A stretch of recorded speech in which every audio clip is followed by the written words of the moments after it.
말씀의 주제는 왕이신 나의 하나님. 시편의 전체적인 내용들이 왕이신 하나님에 대한 내용들이 대부분이지요. 근데 오늘 특별히 45편부터 50편까지 쭉 묵상하면서 시온을 통해서 왕 되시는 것을 나타내시는 하나님에 대한 내용들이 많이 있었어요. 그래서 왕이신 나의 하나님이라는 주제로 함께 말씀을 나누겠습니다. 한번 해보실래요? 왕이신 나의 하나님. 하나님 왕 맞습니까? 살다 보면은 누가 왕이에요? 내가 왕일 때가 참 많아요. 내가 주인일 때가 많고요.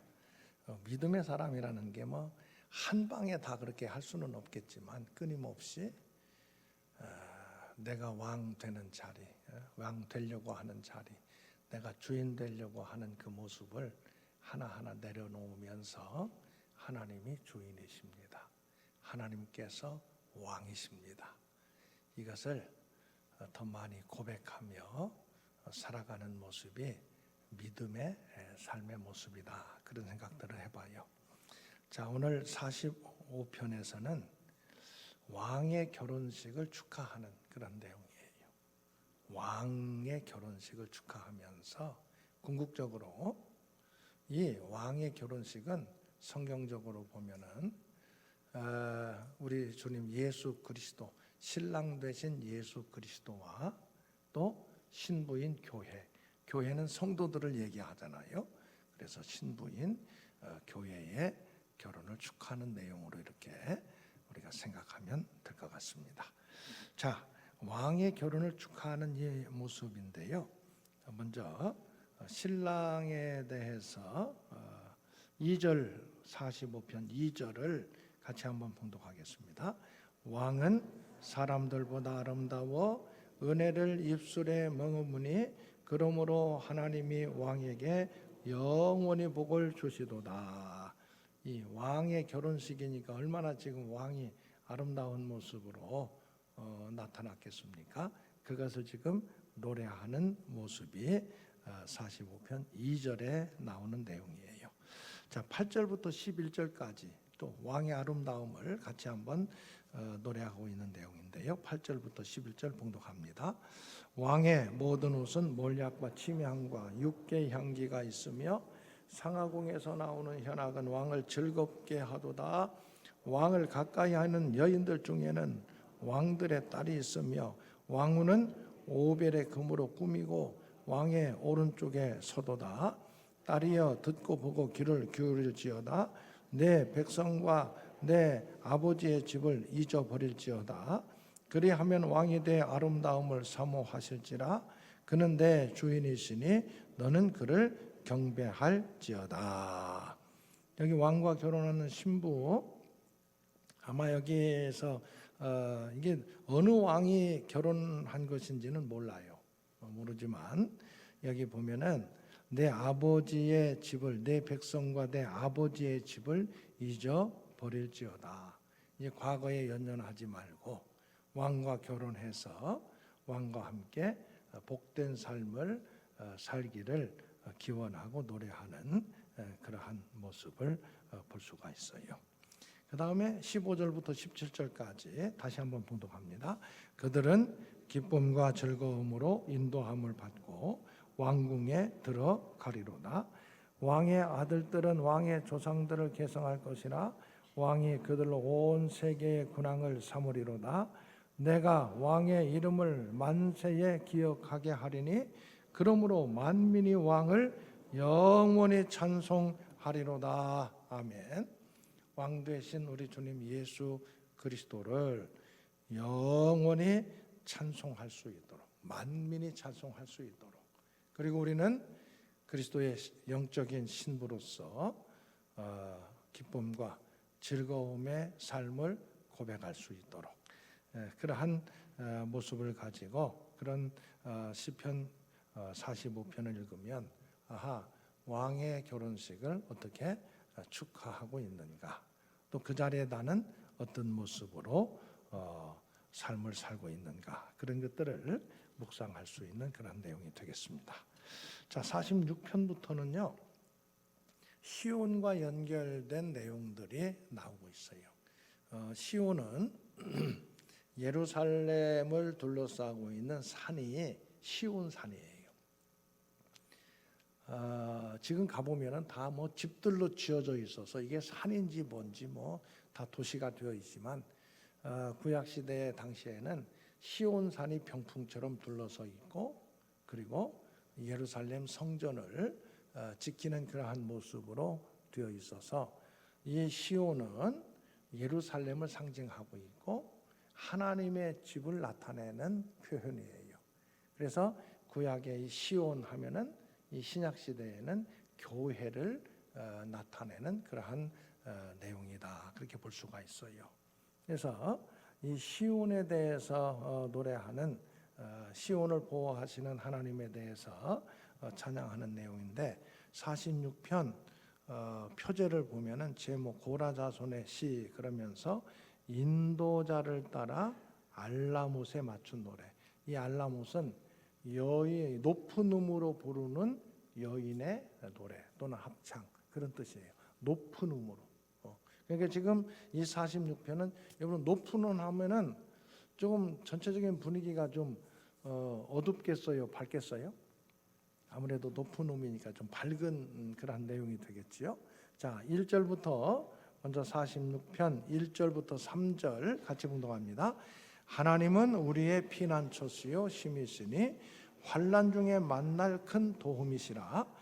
그러므로 땅이 변하든지 산이 흔들려 바다 가운데 빠지든지 바닷물이 솟아나고 뛰놀든지 그것이 넘침으로 산이 흔들릴지라도 우리는 두려워하지 아니하리로다. 셀라. 이 땅의 모든 삶 속에서 여기 보면은 누가 피난처 되시느냐? 하나님이 피난처 되신다. 이 시온이 예루살렘을 둘러싸고 보호하고 있는 것처럼 하나님께서 우리의 피난처가 되신다. 이 시온에 있는 그 성막, 성전이 이루어지기 전에 성막이 시온산에 있었잖아요. 그 다음에 성전이 또 시온산에 이렇게 건축됐는데 이 성전에 올라갈 때마다 사람들의 마음속에 시온산이 이렇게 성전을 보호하고 있는 것처럼 하나님께서는 하나님의 백성들을 보호해 주신다. 늘 그런 생각들을 갖게 되었어요. 그래서 하나님은 우리의 피난처시요 힘이시니 환난 중에 만날 큰 도움이시라. 땅이 변하든지 산이 흔들려 바다 가운데 빠지든지 바닷물이 솟아나고 뛰놀든지 감당할 수 없는 그 여러 그 상황 속에서도, 환난의 상황 속에서도 오늘 뭐라고 고백하고 있느냐 하면은 우리는 두려워하지 아니하리로다. 이 시인의 고백이 오늘 저와 여러분의 고백이 될 수 있기를 주의 이름으로 축원합니다. 근데 작은 일에도 흔들리고 참 두려워요. 어젯밤에 겁났죠. 번개가 번쩍번쩍 막 천둥치고 겁나더라고요. 저는 그런데 그런 것 가지고는 겁나지는 않는데 걱정은 하나 했어요. 이렇게 막 번개가 치고 막 천둥치고 그러면요, 우리 십자가 불이 갑자기 거기에 이렇게 피레침에 벼락이 떨어지면 갑자기 그 전류가 막 크게 딱 땅으로 연결됐기 때문에 다 가기는 하지만 그래도 충격이 있나 봐요. 그 구리선 있잖아요. 선이 새카맣게 돼 있어. 그리고 차단기가 떨어져요. 그런데 어젯밤에는 뭐 차단기 안 떨어지더라고요.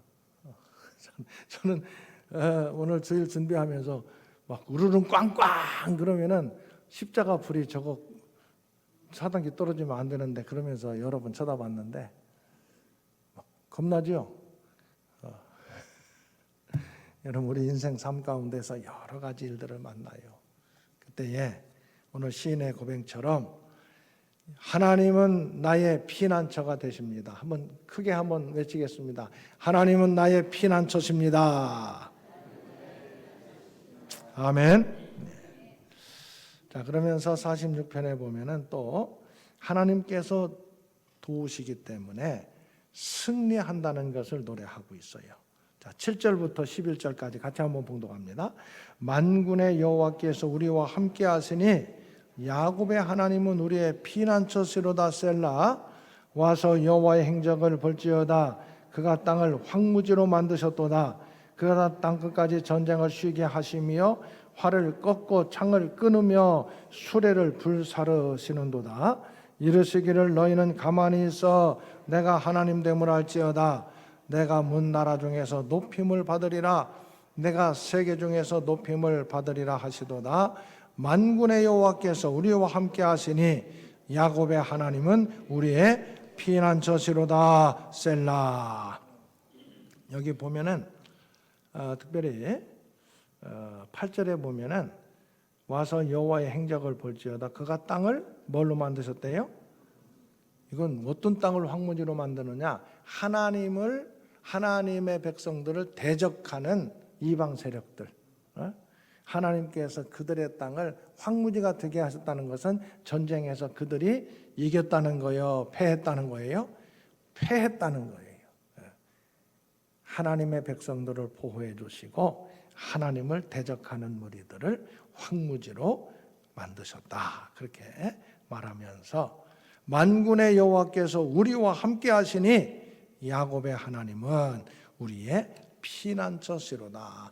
야곱의 하나님이라는 것은 이 믿음의 조상들, 믿음의 조상들 가운데 아브라함, 이삭, 어디서부터 12지파가 나타났어요?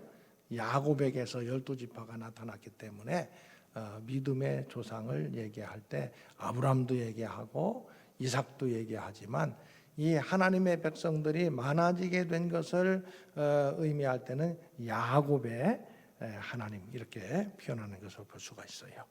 자, 47편은 이 법궤를, 그래서 이제 시온산이 하나님께서 보호하시는 산이 되게 된 결정적인 사건이 법궤를 오벳 에돔의 접에서 다윗 시대에 이 시온산으로 옮기는 데서부터 그런 계기가 되잖아요. 그래서 47편은 그 배경을 법궤를 시온산으로 옮기는 것을 배경으로 기록한 시다. 이렇게 우리가 정리할 수가 있겠습니다.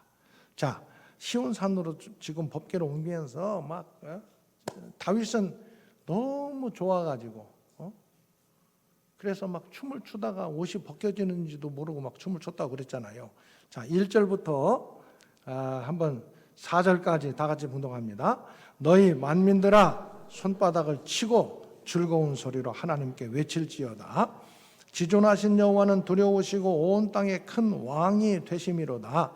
여호와께서 만민을 우리에게 나라들을 우리 발 아래 복종하게 하시며 우리를 위하여 기업을 택하시나니 곧 사랑하신 야곱의 영화로다. 셀라. 여기 2절에 보면은 온 땅에 큰 왕이 되심이로다. 여호와는 온 땅에 큰 왕이 되심이로다. 그래서 하나님의 백성들을 다스려 주셔요. 하나님의 백성들과 함께 하셔요. 근데 5절부터 보면은 자, 하나님께서 즐거운 함성 중에 이제 올라가셔.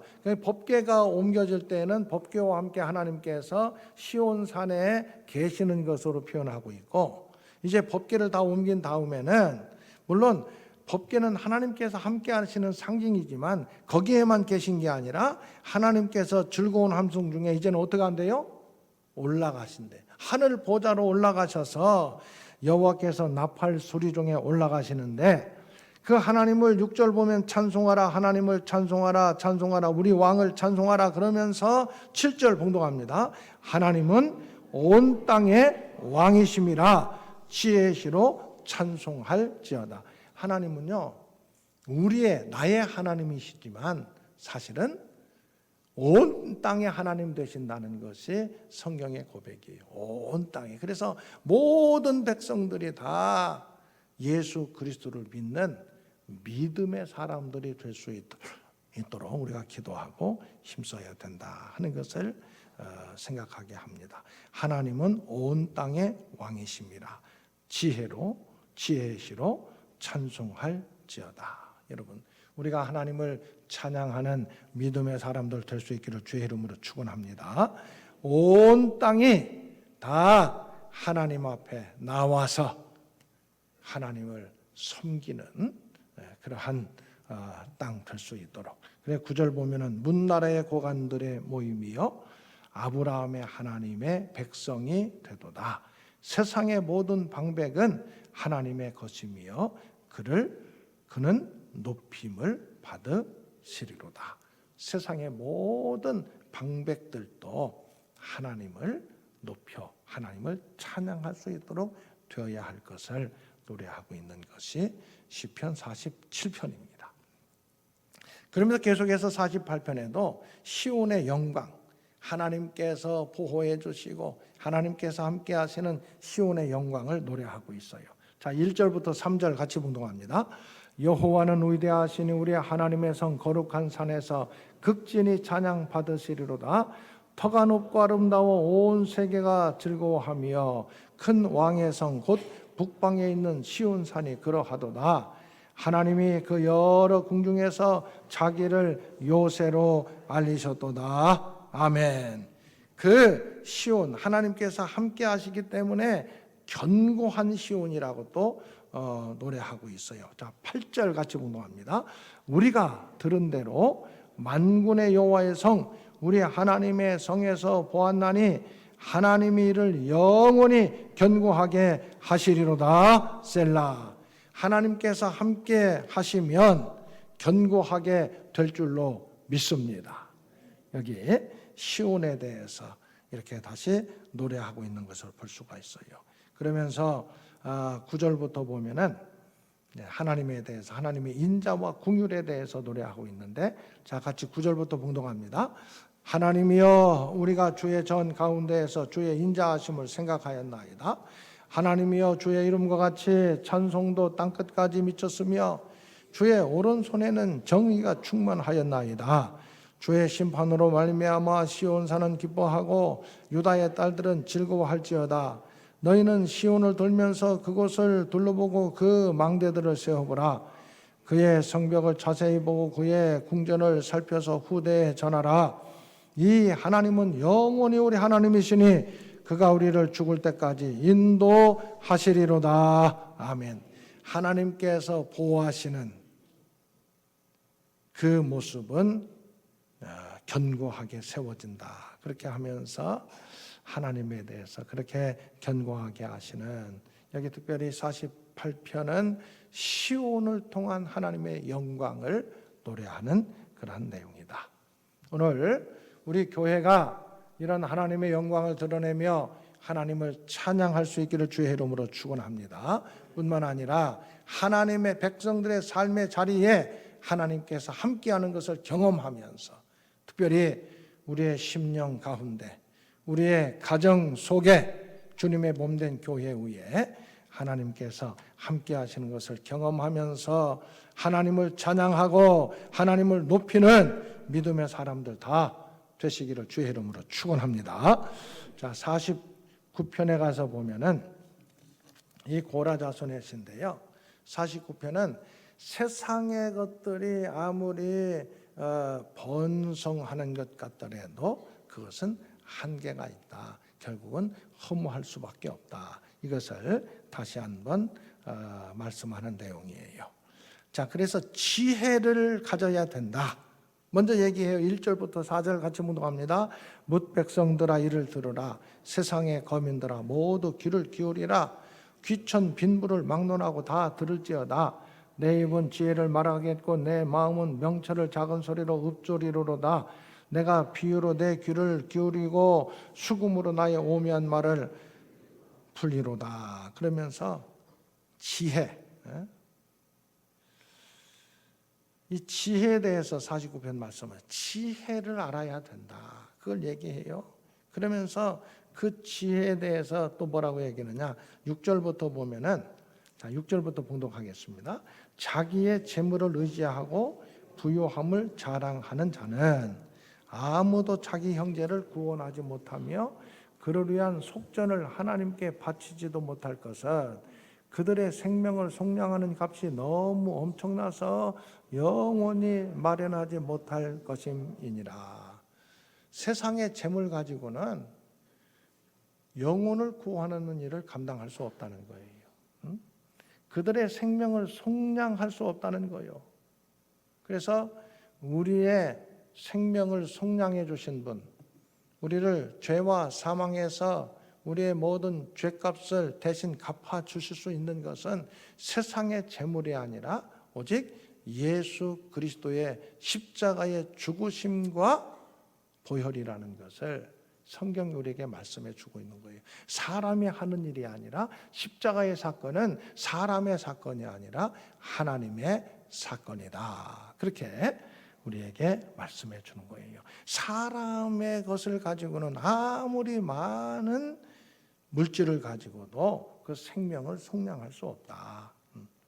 자, 그러면서 10절 보면은, 여기 8절 보면은, 그가, 사람을 얘기하는 거예요. 영원히 살아서 죽음을 보지 않을 것인가. 아무리 재물이 많이 있다 할지라도, 그에게 영화가 있다 할지라도 살아서 죽음을 보지 않을 것인가. 다 죽는다는 거예요. 그러나 그는, 그러면서도 어떻게 생각하느냐. 그는 지혜 있는 자도 죽고 어리석고 무지한 자도 함께 망하며 그들의 재물은 남에게 남겨두고 떠나는 것을 어떻게 된대? 보게 되리로다. 그러나 어떻게 생각하느냐. 그들의 속 생각에 그들의 집은 영원히 있고 영원히 있을 것이라고 생각한다는 거예요. 그들의 거처는 대대에 이르리라 하여 그들의 토지를 자기 이름으로 부르더라. 여기 이름으로 부른다는 것은 이게 전부다. 이름은 그 사람의 인격이나 그 사람의 삶을 나타내는 것이 이름이거든요. 그래서 그가 재물을 모으고 세상의 모든 것들 그렇게 견고하게 쌓는 것이 영원하리라, 그렇게 생각을 한다는 거예요. 그러나 12절 봉독합니다. 사람은 존귀하나 장구하지 못하며 멸망하는 짐승 같도다. 결국은 다 이 땅의 모든 삶은 영원한 것이 없다 하는 것을 우리가 분명히 알아야 돼요. 그런데 말씀을 묵상하면서 사람은 다 자기 계획도 있고 자기 욕심도 있잖아요. 언제까지 욕심을 갖고 살 것인가. 저도 가만히 보니까 욕심이 엄청 많은 거예요. 여전히 욕심이 진짜 많더라고요. 얼마나 많은지 몰라. 그래서 그런 기도를 했다니까요. 하나님, 이 욕심은 이건 언제까지 있을 것이고, 욕심이 아니라 나의 삶을 살 수 있는 근본적인 목적, 힘을 어떻게 회복할 수 있을 것인가, 이런 것들을 참 기도하게 되더라고요. 욕심으로 사는 게 아니라 하나님의 은혜 가운데에서 이 땅에서 모든 삶을 주신 사명으로 살아갈 수 있기를, 욕심이 아니라 사명으로 살아갈 수 있기를 기도하는 모습들이 우리 가운데 필요할 것 같아요. 그래서 20절, 49편 20절 같이 봉독합니다. 존귀하나 깨닫지 못하는 사람은 멸망하는 짐승 같도다. 이 존귀하나, 이것은 겉으로는 다 갖추어진 것 같지만 깨닫지 못하는 사람, 이 땅의 모든 것들이 영원하다고 생각하고 거기에만 목적을 두는 사람은 뭐하고 같대요? 멸망하는 짐승 같도다. 그래서 우리는 영원을 사모하는 마음을 가지고 적어도 믿음의 사람으로 이 땅에서 내가 어떻게 사는 것이 내 삶의 목적이고 무슨 일을 하는 것이 내 삶의 사명이 될 것인가, 늘 그것을 생각할 줄 아는 사람이, 그래서 기도하는 그러한 삶을 살아가는 것이 믿음의 사람의 모습이 되어야 하겠다. 그걸 다 우리가 육신의 몸을 갖고 있기 때문에 다 필요 없고 뭐 그건 상관없고 이건 아니에요. 현실적으로 우리가 살아야 될 것은 살아가야 돼. 그것이 전부가 아니라 이 삶 속에서 나의 궁극적인 소망은 어디에 있고 나의 삶의 모습 가운데 내가 감당해야 될 사명은 무엇인가? 이것을 잊지 않고 기억하며 그걸 살아내는 모습을 갖기 위해서. 근데 그게 내 힘 가지고는 될 것 같은데 잘 안 돼요. 그래서 기도하는 거예요. 하나님, 내가 믿음의 사람답게 생각하고 살아갈 수 있도록 은혜를 허락해 주시기를 원합니다. 기도해야 되는 거예요. 깨닫지 못하는 사람은 멸망하는 짐승 같다고 그렇게 말하고 있잖아요. 자, 50편 마지막은 우리 예배에 대해서 다시 한번 생각하게 하는 말씀이에요. 예배. 하나님께서는 판단하신다는 거예요. 뭘 판단하시느냐? 한번 봅시다. 50편 1절부터 보면은 전능하시니 여호와 하나님께서 말씀하사 해 돋는 데서부터 해 지는 데까지 세상을 부르셨도다.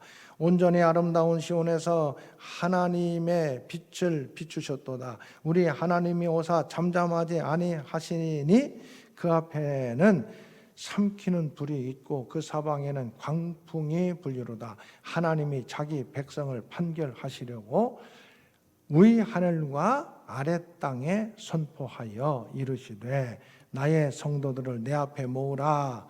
그들은 제사로 나와 언약한 이들이니라 하시도다. 하나님께서 여기 뭘 심판하신대요? 오늘 성경 말씀에서는 여기 4절에 위 아래와 땅 아래 선포하여 판결하고 선포하는데 나의 성도들을 내 앞에 모으라. 5절에 그들은 제사로, 오늘은 신약시대는 뭐예요? 제사가? 예배지요. 예배로 나와 언약한 이들이다. 하나님의 백성들은 마땅히 하나님께 예배를 드려야 된다는 거예요. 예배 드리는. 믿음의 사람의 가장 큰 특징이 뭐냐? 하나님께 예배하는 자예요. 하나님께 예배 드리지 않으면 그 사람은 믿음의 사람이라고 할 수가 없어요. 예배하는. 그런데 오늘 6절 보면은 하늘이 그의 공의를 선포하리니 하나님 그는 심판장이심이로다. 여기서는 뭐 심판장은 모든 것 심판하시는 거지만 특별히 오늘 본문에서는 뭘 보신다는 거요? 우리의 예배를 보신다는 거예요. 예배를. 그래서 7절 보면 내 백성아 들을지어다 내가 말하리라. 이스라엘아 내가 내게 증언하리라. 나는 하나님 곧 내 하나님이로다. 8절 봉독합니다. 나는 내 재물 때문에 너를 책망하지 아니하리니 내 번제가 항상 내 앞에 있습니다. 그 번제 드리는 그 자체 가지고는 책망하지 않는데 왜? 항상 잘 번제를 잘 드리고 있으니까. 오늘 우리는 예배 안 드리는 사람은 이 말씀은 해당이 안 되는 것 같아요. 예배는 잘 드려. 당연히 믿음의 사람은 예배를 잘 드려야 돼요. 그런데 문제는 믿음의 사람이라고 하면서도 예배도 안 드려. 어떻게 해야 되는 거예요? 그런데 오늘 성경은 하나님 그건 얘기하지 않겠대. 왜? 다 예배 구약시대에 제사 잘 드리니까. 신약시대에는 예배를 잘 드리니까. 그러니까 예배 안 드리는 사람은 차치하고 오늘 예배하는 우리들에게 하시는 말씀이에요. 자, 그런데 9절 보세요. 내가 내 집에서 수소나 내 우리에서 순양을 가져가지 아니하리니 이는 삼림의 짐승들과 무산의 가축이 다 내 것이며 산의 모든 새들도 내가 아는 것이며 들의 짐승도 다 내 것이로다. 그래서 이 구약 시대는 번제 이게 짐승을 잡아서 하나님께 번제를 드렸잖아요. 그런데 12절 내가 가령 주려도 내게 이르지 아니할 것은 세계와 거기에 충만한 것이 다 내 것이미로다. 그러니까 뭐가 부족해서 이 제물을 드리라고 한 게 아니다라는 것을 말하는 거예요. 제물을 드리는 것은 하나님께서 부족해서가 아니다라는 거예요. 그래서 13절 내가 수수의 고기를 먹으며 염소의 피를 마시겠느냐. 너네들이 번제 드리는 거 내가 먹겠냐. 하나님은 영이신데 뭐 무슨 육신적인 사람처럼 그런 거 먹지 않는다는 거예요. 그런데도 번제로 드리라고 했잖아요. 형식이에요. 형식. 자, 그런데 그렇기 때문에 하나님께 번제를 드리고 오늘날 예배를 드리는 자는 14절 자 같이 묵상합니다. 감사로 하나님께 제사를 드리며 지존하신 이에게 내 서원을 갚으며. 자, 감사로 예배를 드려야 우리가 하나님께 나와서 예배 드릴 때 또 하나님 앞에 뭐 예물도 드리고 할 때 그 중심에 뭐가 있어야 되느냐? 감사가 있어야 된다. 감사가 있지 않으면 그냥 형식만 불과한 것은 하나님께서 뭔 필요가 있겠느냐는 거예요. 구약 시대에는 무슨 짐승의 살이라든가 피가 하나님께 필요하겠어요? 신약 시대에는 무슨 돈이 하나님께 필요하겠어요? 그건 하나의 형식인데 그 중심에 뭐가 있어야 되느냐? 감사가 있어야 된다. 감사. 여러분, 하나님께 예배드릴 때 감사함으로 예배드릴 수 있기를 주의 이름으로 축원합니다. 감사가 빠져버리면 그것은 하나님께서 받으실 만한 예배가 되지 못한다는 거예요. 감사. 그럼 무엇을 감사해야 될 것이냐? 하나님께서 나를 구원해 주신 것을 감사해야 되고, 부족하고 연약하지만 나의 모든 허물과 죄를 용서해 주시고 여전히 은혜 베풀어 주시고 믿음의 사람으로 살게 하시는 것을 감사해야 되고, 하나님 앞에 나와 예배 드리는 것을 감사해야 되고, 예물 드리는 것을 감사해야 되고, 여러분, 믿음의 사람으로 하나님께서 주시는 그 은혜에 대해서 감사함이 늘 중심에서 꿋꿋하게 변함없이 세워질 수 있기를 주의 이름으로 축원합니다. 오늘 뭐라고 말씀하고 있어요? 감사로 예배하라는 거예요. 감사로. 그러면서 15절 환난날에 나를 부르라. 내가 너를 건지리니 내가 나를 영원롭게 하리로다. 감사함으로. 자, 23절도 다시 말씀하고 있어요. 50편 23절 봉독합니다. 감사로 제사를 드리는 자가 나를 영화롭게 하리니 그의 행위를 옳게 하는 자에게 내가 하나님의 구원을 보이리라. 아멘. 감사로 예배드리고 삶의 자리에서도 감사함을 가지고 살 수 있기를 주의 이름으로 축원합니다. 원망과 불평을 내려놓고 하나님 앞에 감사함으로 예배하고 그 마음 가지고 우리의 삶의 자리에서, 가정에서, 삶의 자리에서 감사함으로 하나님께 영광 돌리는 믿음의 사람들 다 될 수 있기를 주의 이름으로 축원합니다. 한번 따라하겠습니다. 하나님은 왕이십니다. 하나님 감사합니다. 왕이신 나의 하나님, 주께 감사하며 주를 송축하기 원하는 우리 믿음의 사람들 가운데 하나님의 사랑과 주 예수 그리스도의 은혜와 성령님의 교통함이 영원히 함께하며 경험하는 삶을 살기 원합니다. 고백하는 믿음의 사람들 가운데 영원히 함께 하시기를 축원하옵나이다. 아멘.